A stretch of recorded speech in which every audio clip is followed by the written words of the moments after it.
So today we're going to celebrate some of the past highlights of Knott's Scary Farm, kind of show how we got to where we are today and share some fun stories. And yes, we're going to share some tidbits as to what folks might expect to experience this season. But no full spoilers, and we'll get into that a little bit later. But don't worry, we've got plenty of surprises to share with you today to get you even more excited about the upcoming season. Now, obviously, we're all fellow fans here of Knott's Scary Farm, but perhaps you might not be as familiar as to what the event was like before you started going, unless you've been attending the entire time. Anybody go to year one? 1, 2 people. All right, awesome. Well, for the rest of us, you might be a little curious as to what the event was like before you started going. So to kick things off today, we're going to give a mini, very brief crash course on the history of Knott's Scary Farm. Like I said, I wrote a whole book about this thing, so I'm not going to sit up here and ramble on forever about it. So this is going to be rapid fire to help make sure we're all up to speed and on the same page, help you understand and appreciate even more the wonderful surprises Knott's Scary Farm has in store. So brace yourselves, this is going to go by fast. So I'm going to get situated here. So Knott's Scary Farm did debut back in 1973. So if you didn't know, Knott's Scary Farm is indeed the longest running Halloween themed event at any theme park in the entire world. All others trace their roots back to Knott. Now, throughout the years, a lot of people have asked me, how did the event get this popular? How did it begin? And I mean, there's just so many factors that go into all of that stuff, but I usually narrow down as to how Knott's Scary Farm got started. I narrowed down to one person. That person was an actor named Larry Vincent, who portrayed a character named Seymour, Master of the Macabre. Yes, also known as Sinister Seymour, and he was the first host of Knott's Halloween Haunt. That was the original name of the event. We now know it, of course, as Knott's Scary Farm. But from the very beginning, the park dove right into the concept of a large-scale Halloween party. All the employees participated. The log ride was turned into Satan's Sawmill, and the Calico Mine ride was turned into the Haunted Mine. And those were like the main scare attractions in the early days of Knott's Scary Farm, packed with live actors terrorizing everybody. But then, of course, there was also the now defunct attraction named the Haunted Shack. Yes, yeah, we love the Haunted Shack. For those of you who don't know, that was an all-year-round walk-through attraction at Knott's Berry Farm, kind of like a mystery house, but they had live actors in the early days inside the Haunted Shack for the haunt.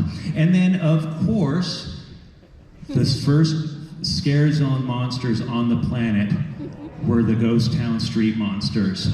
Yes.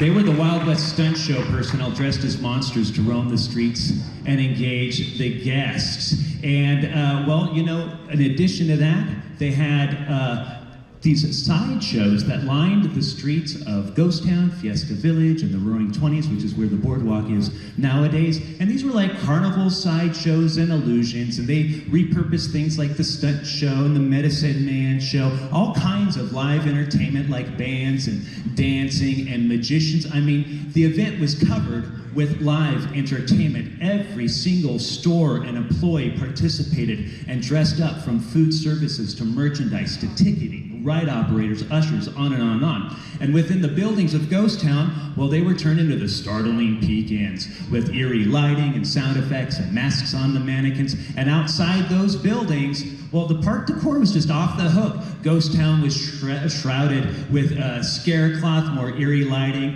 and fog. And then, Knott's went all in. And by 1977, they introduced the first maze built solely for Knott's Scary Farm, named the 10 Chilling Chambers. The Chilling Chambers for short.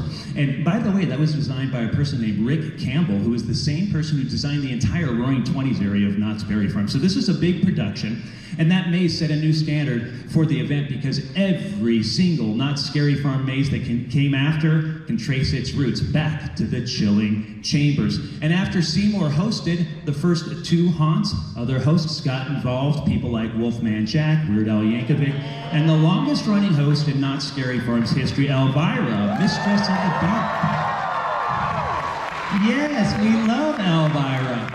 Well, by the 1980s, the event grew with more and more monsters, things like sliders in the Ghost Town Scare Zone. And the monster looks were becoming more advanced and identifiable as not scary farm monsters. And by the late 1980s, the event grew with more and more mazes to accommodate the massive swarms of crowds going to Not Scary Farm. These mazes had more identity with their names and early forms of storytelling, which paved the way to the powerhouse mazes of the 1990s. Classics like Lair of the Vampire, Dominion of the Dead, Nightmares, The Underground. Yes, classic mazes that really kind of established the high quality in maze design that we see today at the event. And in time, other scare zones were added aside from Ghost Town, like the Gauntlet, the Swamp, Carnival, Silver Bullet Mine Town, others like Necropolis. Now, all of a sudden, the entire event was covering the park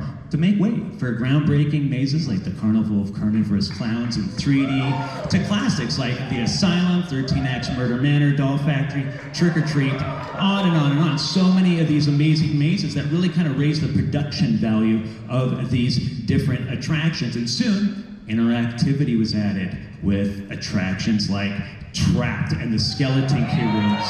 Yes, and that led to other attractions like Infected and Bloodline, where the guests become active participants within these different attractions. And throughout the years, well, the show productions grew from things like The Hanging all the way to Puppet Up, from Zamora, yes, to the Misfit of Magic, Ed Alonso. And then, of course, theatricality was added to attractions like Paranormal Incorporated, The Hollow, Forsaken Lake, Origins, The Grimoire.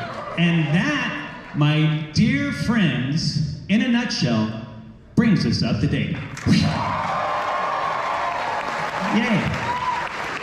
I made it. Thank you. Obviously, I'm just scratching the surface. There's thousands and thousands of factors that go into making Not Scary Farm what it is today, but that's a general summary.